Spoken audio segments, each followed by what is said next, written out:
Jared Scott Fogel est né le 23 août 1977 et il fut nommé l'homme Subway après avoir présenté son régime 100% Subway. You're this unknown guy who just announced he'd been eating a lot of Subways and had lost a lot of weight. And before we know it, Subway's business was completely transformed. They ended up making $8 billion or something ridiculous. You made yourself a millionaire. Do you still eat Subway sandwiches? I do. I don't eat it every single day anymore, but I've learned, in moderation. I'll tell you, I've kept the weight off now for 15 years. I still probably average eating it 3 or 4 days a week. And, I travel almost 200 days a year as part of my job and as part of what I do with Subway. So I have to be obviously pretty careful, especially when you're on the road.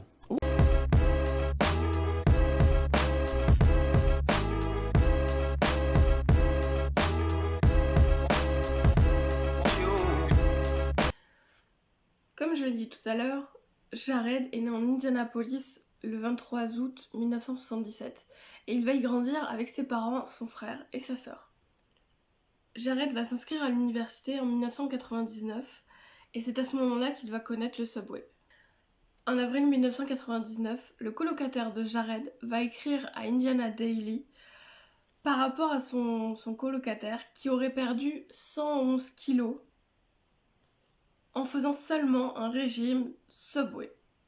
Évidemment, il faisait aussi de l'exercice en plus de son régime Subway, mais j'ai l'impression que ça n'a pas été trop mis en avant. On parlait surtout du régime Subway, voilà. Mais il faut savoir qu'il faisait aussi de l'entraînement à côté, ce qui lui a permis aussi de perdre du poids. Donc le visage de Jared a vite fait la une de plusieurs médias, plusieurs journaux. Et les journaux marquaient les régimes les plus stupides qui marchent. Et dedans, il y avait le régime Subway. Et en fait, dans son régime, ça contenait seulement 2 sandwichs Subway par jour. Donc en soi, il y avait 2 repas par jour qui étaient seulement des sandwichs fast-food. Évidemment, Subway a fini par remarquer Jared et ils vont leur proposer d'être son porte-parole et donc notamment de faire d'apparaître dans les pubs concernant la perte de poids liée avec Subway. Donc Subway s'est mis en tête de faire la promotion de la perte de poids avec le régime Subway en ayant Jared comme porte-parole. Donc la première pub Subway où on peut voir apparaître Jared, elle est sortie le 1er janvier 2000 et ça a été un très grand coup de com' pour Subway. With the help of Subway's low-fat sandwiches and exercise, summer's looking good for a lot of people. Feeling good, having fun in the sun. Subway's taste is number one. Look at us now, we're living right, and we owe it to the man who showed us the light. And how's Jared these days? He's looking better than ever. Subway has 7 delicious fresh-made sandwiches with just 6 grams of fat or less, and a lot of other smart ideas. Come to Subway and take a bite. Subway, Come to eat Subway fresh. and take... Car en effet, leur régime est un régime assez simple dont on connaissait déjà en tout cas l'existence de ce régime. Ils leur ont juste donné un autre nom, si on peut dire ça comme ça. Et donc le régime consiste à se baser sur les calories qu'on ingurgite dans une journée. Sachant que de nos jours, un sandwich Subway, selon ce qu'on y met, selon la taille et tout ce que vous voulez, c'est à peu près 300 calories pour le sandwich. Si on part du principe que ça n'a pas vraiment changé depuis les années 2000, ce qui je suis pas vraiment sûre, mais on va partir de ce principe-là, ça veut dire que en une journée, j'arrête ingurgiter même pas 700 calories par jour. C'est extrêmement peu pour un homme, pour un humain adulte. Donc dans les années 2000, Subway commence à promouvoir ce genre de régime. Et de ce que j'ai trouvé, ça parle de calories, en tout cas quand on cherche bien à comment c'est fait et voilà. Mais est-ce qu'en 2000 on avait autant de moyens de rechercher ce genre de choses que maintenant? Je ne sais pas. Je ne sais pas et ils en parlaient pas vraiment des calories. En tout cas, pas dans les pubs, pas dans les... Voilà. Dans les pubs, c'était perdre du poids pour seulement 2 sandwichs Subway. Voilà. Après, je crois qu'il y a des nutritionnistes de l'époque, ou en tout cas un peu après toutes ces pubs, qui ont parlé dans les journaux télévisés ou ce genre de choses, et qui expliquaient concrètement ce que c'était que le régime Subway, que c'était assez mal pour notre corps, quoi. Mais je sais pas si tout le monde l'écoutait, si ça a été reçu par ça a été entendu par beaucoup de monde. Je n'en sais rien. Et en fait, Subway s'est rendu compte que Jared était un très bon moyen de faire de la publicité, de la communication avec les gens. Car les gens étaient... Je dirais pas qu'ils étaient curieux, mais ils étaient fascinés de voir Jared avec... Parce que Jared se promenait avec son jean devenu trop grand, parce qu'il avait perdu quand même 111 kilos. Et du coup, partout où il allait, il amenait son jean beaucoup trop grand et il comparait avec sa taille à lui. Et les gens étaient en extase. Enfin, je sais pas si on peut dire en extase, mais ils étaient vraiment fascinés à se demander comment c'était possible, quoi. Et en fait, Jared, au fur et à mesure des publicités et des rencontres, il va se rendre compte que il aime beaucoup être devant la caméra et il aime beaucoup se montrer, montrer ce qu'il a accompli, voilà. Et ça, Subway, il le remarque, et Jared finit par être un peu plus qu'une pub, un coup de promotion. Jared va devenir une image publique, une publicité humaine qui va au-delà de la publicité pour Subway. Ça va aller jusqu'à ce que Jared aille dans les autres Subway, les autres fast-food, pour raconter son témoignage, raconter son histoire, parler avec les gens, se faire prendre en photo. Et il aimait vraiment tout ça, cette attention qu'il recevait des gens. Il l'apprenait, il l'aimait beaucoup.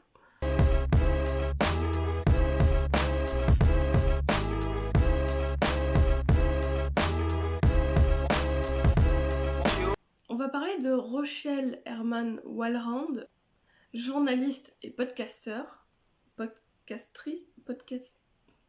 Elle fait des podcasts. Et Rochelle a connu Jared dans les années 2000 ou dans l'année 2000, alors qu'ils sont tous les deux à un événement dans une école primaire pour promouvoir la santé. Et ces deux-là se sont mis ensemble, seulement Rochelle a vite compris des propos peut-être déplacés, mais au lieu d'en informer la police ou quelqu'un d'autre, elle a préféré monter un dossier contre lui et donc enregistrer leurs conversations, leurs appels. Et quand son dossier lui a paru assez complet, c'est-à-dire 5 ans après, tout de même, elle arrive néanmoins à avoir plusieurs preuves contre Jared, dont une preuve en particulier où c'est un enregistrement où on entend Jared déclarer qu'il est facile pour lui, c'est extrêmement facile pour lui de manipuler les enfants et d'arriver à ses fins avec les enfants. The one thing that I noticed when we were at the middle school was the children were so eager to talk with him and excited to be around a famous person, and I believe he used that to his advantage. Yeah, and you were concerned that through his work and all of that, that's how he was getting access to Yes. kids. Me, some of them, so that, I don't know, I like to... Yeah, especially some in the middle school. I love the middle school when the girls are starting to get, you know? Yeah. Because you know how much I love big, you know, I love you. Well, no. What's that? Well, you know, kids are maturing faster nowadays. I know, which I love. Well, you tell me how to do that. You know, just talk to them, just get to know them, just everything, and just, you know, do a little touchy-feely things with them, you know, make them feel good. And it's a little more touchy-feely, a little more touchy-feely, a little more touchy-feely. And it's that kind of stuff. They'd be all right with that? What's that? You have to find out if they'd be all right with that? Oh, no, they'd definitely be all right with that. They're very much into exploring and, you know, it's a matter of getting them on your side, you know. And that's what I'm just curious. I don't know how to do that. Just be friendly to them? Yeah, just be friendly to them. Just do what you normally would do, baby, because that's what you're so friendly anyway. You know, and then we can just sort of go from there. We take it, and I think it's all case by case, you know, there's no right way, wrong way, whatever, you know. Moi, j'ai froid dans le dos, je sais pas vous, mais voilà. Donc Rochelle a ce dossier. Seulement, l'affaire va être étouffée pour manque de preuves, même si ça fait 5 ans qu'elle a... que Rochelle se casse les fesses à avoir un petit peu de preuves. Et voilà, c'est vraiment à ce moment-là que, pour moi, il devient le monstre du Subway. En fait, Jared est tellement influent dans ces années-là, dans les années 2000-2005, que ça va être pas vraiment pris au sérieux. Et il va continuer à faire la promotion de Subway avec les pubs, avec tout ça. Et donc, plus le temps passe, plus les pubs et la promotion par rapport à ce régime Subway avance, plus les nutritionnistes vont se demander quel est vraiment le secret de ce régime. Je voulais un peu expliquer tout à l'heure, mais là vraiment, les nutritionnistes vont confirmer que ce régime-là, le régime Subway, est en fait un régime à 1000 calories par jour. Et je l'ai dit tout à l'heure, 2 sandwichs, ça fait même pas 700-800 calories. Donc je sais pas réellement si c'est vraiment ce régime-là, mais à l'époque c'était ça. Peut-être qu'à l'époque il y avait plus de calories dans les hamburgers, je n'en sais rien. For years, I ate fried food and burgers that looked like this. And I looked like this. Then I found Subway restaurants. And I realized I could enjoy lots of great tasting food without lots of fat. Like the tasty sweet onion chicken teriyaki sandwich, juicy chicken strips, veggies, and a delicious sweet onion sauce, all on freshly baked bread with just 5 grams of fat. What have you got to lose? Later, big guy. Subway, eat fresh. Donc voilà, les nutritionnistes ont mis donc un nom à ce régime, qui était un nom qui existait déjà, seulement les gens qui avaient appris l'existence du régime Subway ne cherchaient pas vraiment à comprendre comment il marchait. Et c'est ce genre de régime où tu te dis, enfin je vais pouvoir maigrir avec quelque chose que j'aime manger. Ils n'avaient pas envie de savoir qu'il fallait faire du sport en plus, ou qu'il fallait faire ça en plus. Ils avaient juste entendu dire régime Subway, voilà, je vais manger Subway, je fais mon régime. C'était un peu ça dans la tête des gens, malheureusement.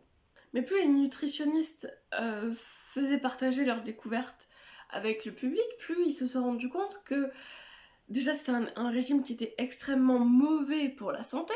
On parle quand même de fast-food, ça nourrit pas le corps.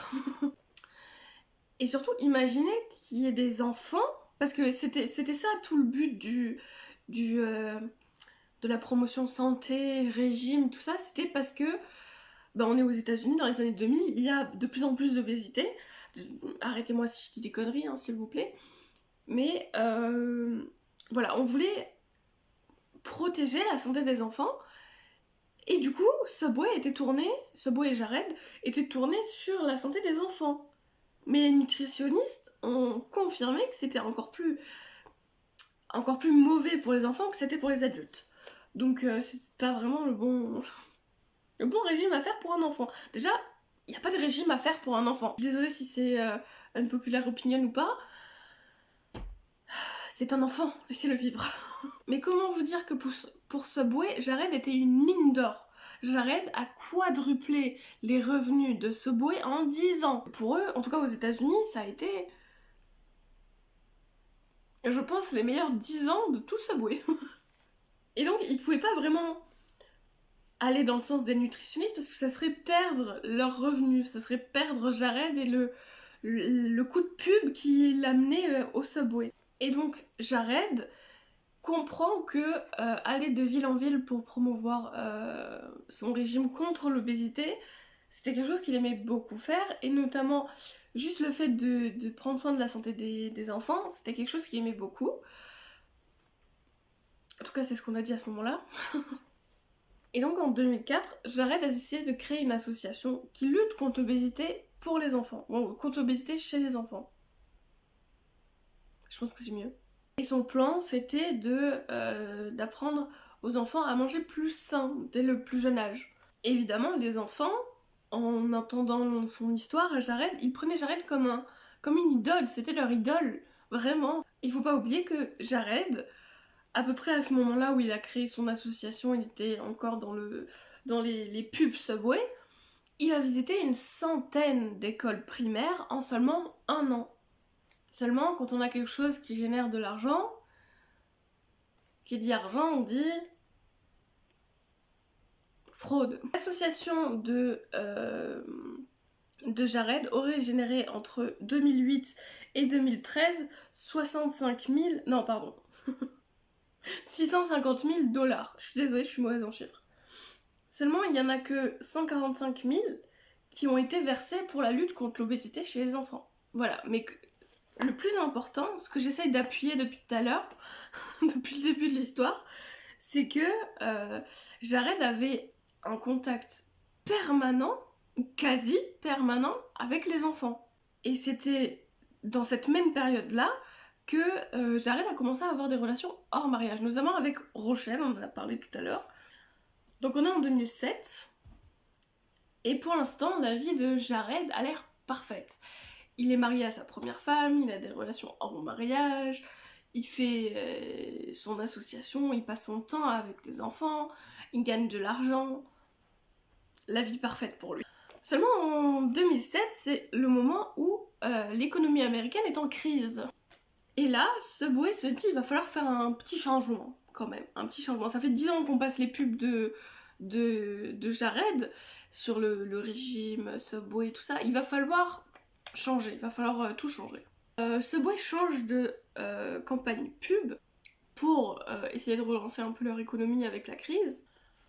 Ils ont toujours ce contrat avec Jared, seulement ils ont enlevé le fait que il est plus dans les pubs, quoi. Donc c'est toujours le porte-parole, mais il ne fait plus les pubs.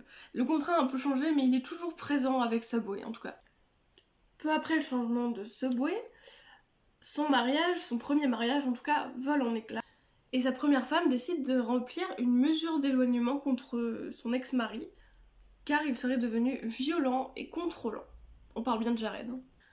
Seulement, maintenant que sa femme l'a quitté, il a 2 fois plus de temps à consacrer à son association et aux enfants.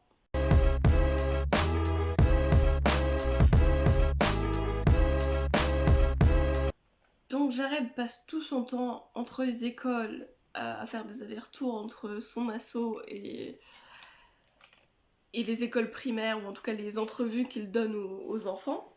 Mais entre deux entrevues, il décide d'aller se poser dans un bar comme on ferait tous, quand on est un peu exténué.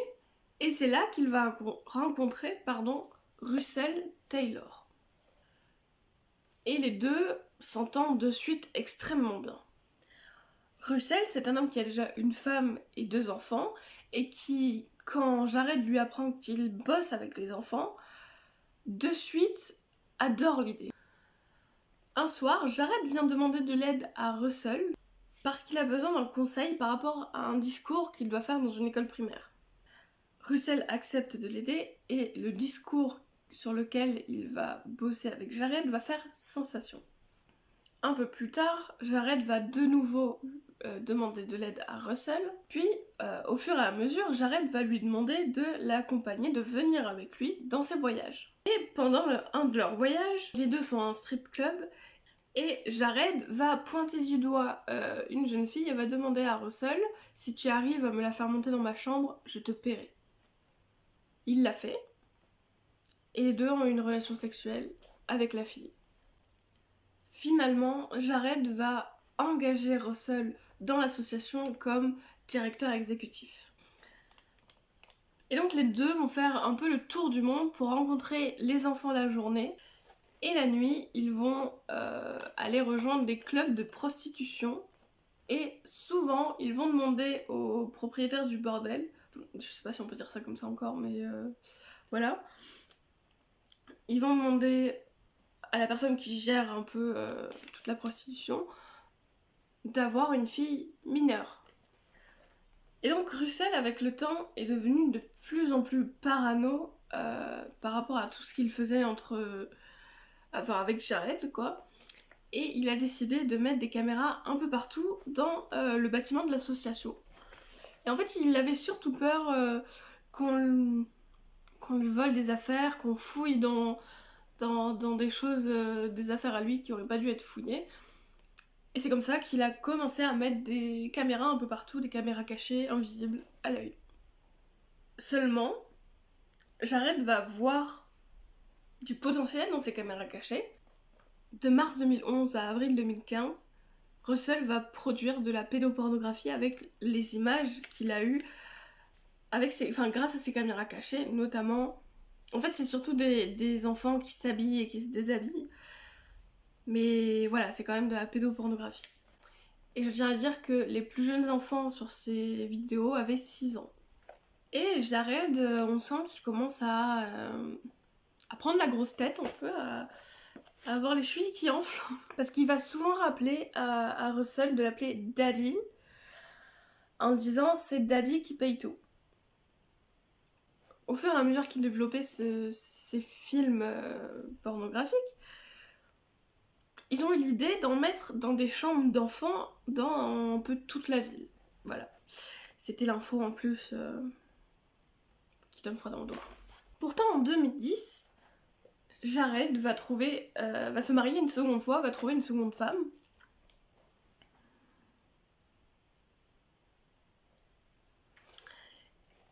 Et avec cette seconde femme, il va se dire qu'il va ralentir le rythme pour profiter de sa vie de couple. Seulement, ça ne l'empêche pas de consommer du contenu pédopornographique. Et aussi, ça ne l'empêche pas de vouloir continuer les rencontres avec les enfants. Pendant qu'il est marié à sa seconde femme, Jared continue sa relation avec Rochelle.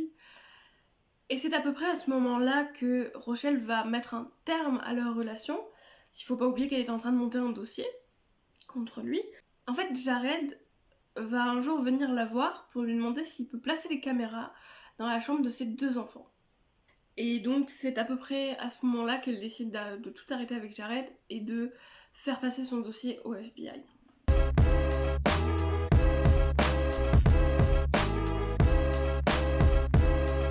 Alors, on va parler un peu plus de Russell Taylor. Russell, comme je vous l'ai dit, était marié, donc sa femme s'appelle Liv. J'ai pas trouvé son nom de famille, donc je vais juste l'appeler Liv. Et ils étaient ce qu'on aurait pu appeler à l'époque des swingers. Je pense que de nos jours, c'est plus... On dirait plus qu'ils avaient une relation libre. Voilà, parce que à l'époque, être swingers, c'était... c'était... avoir des relations hors mariage et avoir des relations à plusieurs alors que les deux étaient au courant. Voilà, ils étaient au courant, c'était bâclé, ils le savaient. Et voilà, donc je pense que de nos jours ce serait plus une relation libre, mais je veux pas trop m'avancer. Et ils aimaient beaucoup avoir des orgies avec leurs voisins. Voilà. Une des voisines, qu'on va appeler Jane Doe, parce qu'elle souhaitait conserver son anonymat, a témoigné qu'elle avait une relation assez complexe avec Russell, qui a eu des abus physiques et que ça l'a mené à une dépression assez forte. Et quand Russell a appris que Jane Doe avait une dépression, ou en tout cas n'allait pas bien, il lui a gentiment proposé des images pédopornographiques, en pensant que ça allait lui remonter le moral. Évidemment, elle n'a pas du tout réagi comme il l'aurait pensé. Elle a été extrêmement bouleversée et elle a donc prévenu la police de ce que venait de faire son voisin. Et le cas de Russell est directement passé en Cybercrime Unit Detective, donc en français, protection anti-cybercriminalité. Voilà, j'espère que j'ai tout bien dit. C'est la police du net. En 2014, une investigation contre Russell est menée et la police a eu assez de preuves pour demander un mandat et aller fouiller chez lui. Pendant la fouille, les policiers ont trouvé des preuves matérielles d'abus sexuels sur enfants ainsi que des enregistrements. Et devant toutes ces preuves, quand il comprend que pour lui ce sera pas aussi simple que ce qu'il pensait, Russell va tout de suite dire que il avait fait ça à la demande de son patron, donc de Jared. Évidemment, la police ne va pas y croire, mais ils vont tout de même enquêter du côté de Jared. Évidemment, Russell fait la une des journaux avec comme titre « Le directeur exécutif de Jared arrêté pour de la pédopornographie ». C'est-à-dire que même là, même quand il se fait arrêter, ce n'est pas Russell Taylor, c'est le directeur exécutif de l'assaut de Jared. Et donc évidemment, quand Jared aperçoit la tête de son directeur exécutif accusé de pédopornographie dans tous les journaux, il va parler, il va s'exprimer en public, et il va dire à quel point il est choqué d'apprendre les accusations de Monsieur Taylor. Vraiment, il est là, je suis extrêmement choqué d'apprendre que Monsieur Taylor est accusé de pédopornographie. Et il rajoute aussi qu'il a coupé tout contact avec la famille, avec Monsieur Taylor et la famille Taylor. C'est évidemment pour se protéger, hein, on va pas se mentir, c'est pour se faire bien voir lui qu'il a parlé publiquement. Mais ça ne va pas arrêter Jared, qui continue la promotion de son régime, et il est persuadé qu'il ne lui arrivera rien.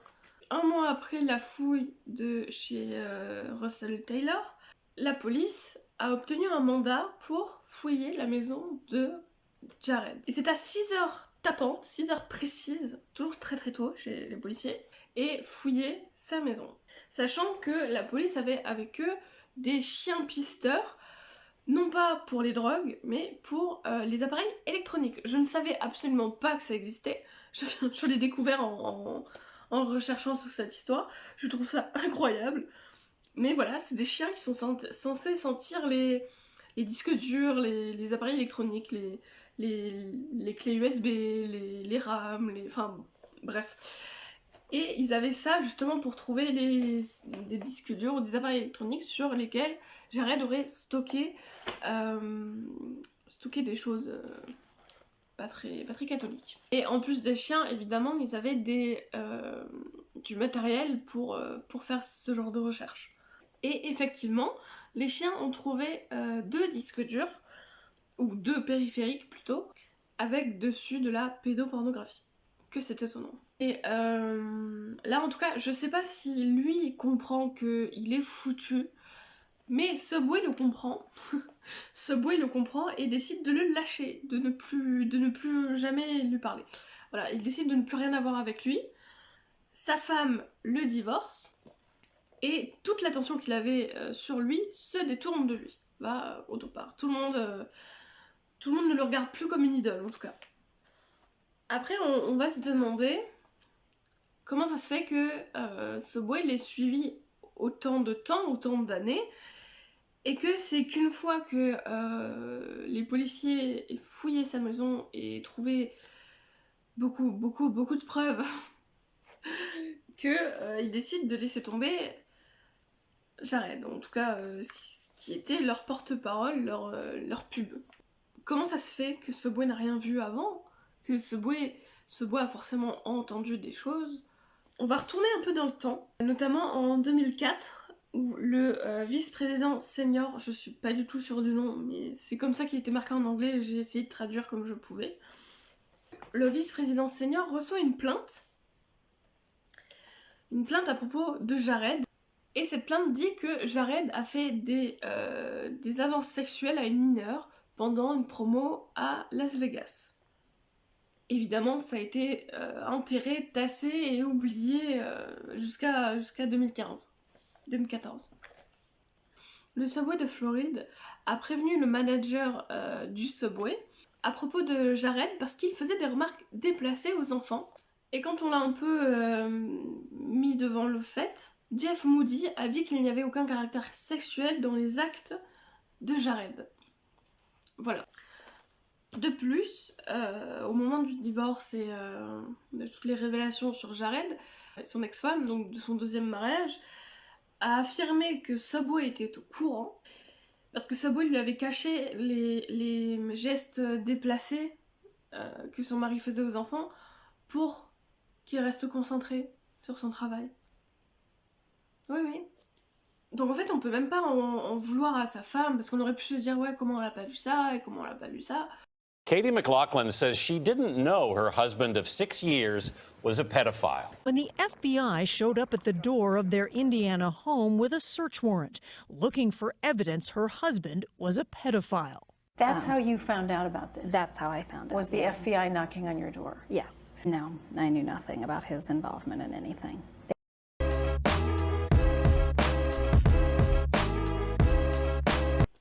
Donc on arrive à la fin de l'homme Subway. Ben, on va quand même voir ce qui s'est passé avec lui une fois que tout ça a été révélé quand même.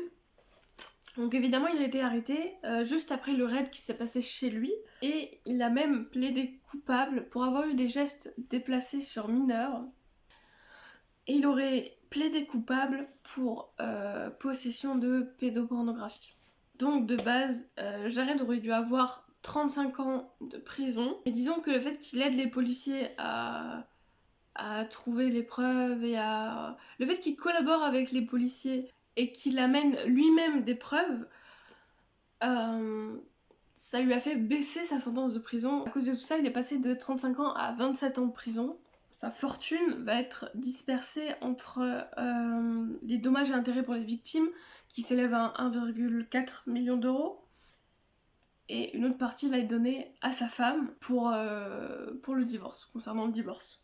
Et si Jared fait un appel, il pourrait être libre d'ici 2028. C'est pas l'année prochaine, mais on s'y approche tout doucement.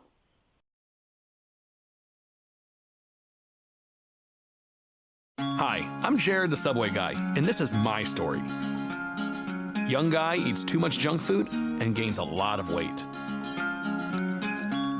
Guy changes his life by eating at Subway twice a day and walking a lot. Guy loses over 200 pounds and keeps weight off for 17 years. Guy now has 2 kids, and even more reason to pass on better eating habits to young people everywhere. This is my story. Ready to write yours? Subway, eat fresh. Donc voilà, c'était l'histoire de Jared, il faut que j'arrête de l'appeler Jared Fogle ou le monstre du Subway. Je vous dis bonjour du montage. En faisant les recherches des images pour le montage de la vidéo, j'ai trouvé cette image. Et je voulais juste vous l'exposer, vous l'expliquer parce que j'ai trouvé ça très drôle. Donc ça en fait c'est une photo, je pense, après Subway de Jared Fogle. Et en fait, d'après ce que j'ai compris, c'est un autre fast-food qui a décidé d'embaucher Jared à nouveau, sûrement parce que j'en sais rien, je vais même pas essayer de dire pourquoi, je n'en sais rien. Ils ont engagé Jared, leur slogan c'était « Je suis seulement attirée par les adultes maintenant ». Dans quel commerce vous vous êtes dit que le fait de dire j'ai soigné ma pédophilie, ça va attirer des gens? Je vous le laisse. Cette histoire m'a donné des frissons quand je l'ai lue la première fois, parce que c'est quelque chose... tout le temps, toute la présence qu'on lui a donnée avec les enfants, personne s'est dit on va l'arrêter quoi. Donc voilà, on pourrait se demander est-ce que Subway couvrait réellement Jared Fogle ou est-ce que il voulait juste pas en être témoin, du coup ils se sont éloignés de tout ça. Pourquoi le FBI n'a pas investigué un peu plus quand c'est Rochelle qui leur a donné les 5 ans de preuves, ce qui est quand même énorme. Voilà. Jared était très bon manipulateur et je pense que il n'a pas manipulé que les enfants, il a manipulé beaucoup de monde aussi. Enfin voilà, dites-moi ce que vous en pensez, moi ça m'a fascinée. J'ai été fascinée et dégoûtée en même temps, mais je pouvais pas ne pas me renseigner, ne pas vous en parler, voilà, il fallait que ça se sache, il fallait que je le sorte. Voilà, j'espère en tout cas que vous avez aimé. N'hésitez pas à me proposer une histoire, si vous voulez que je parle d'une histoire en particulier, il n'y a pas de souci. Moi j'adore me renseigner, je suis curieuse de tout. Donc voilà, bisous.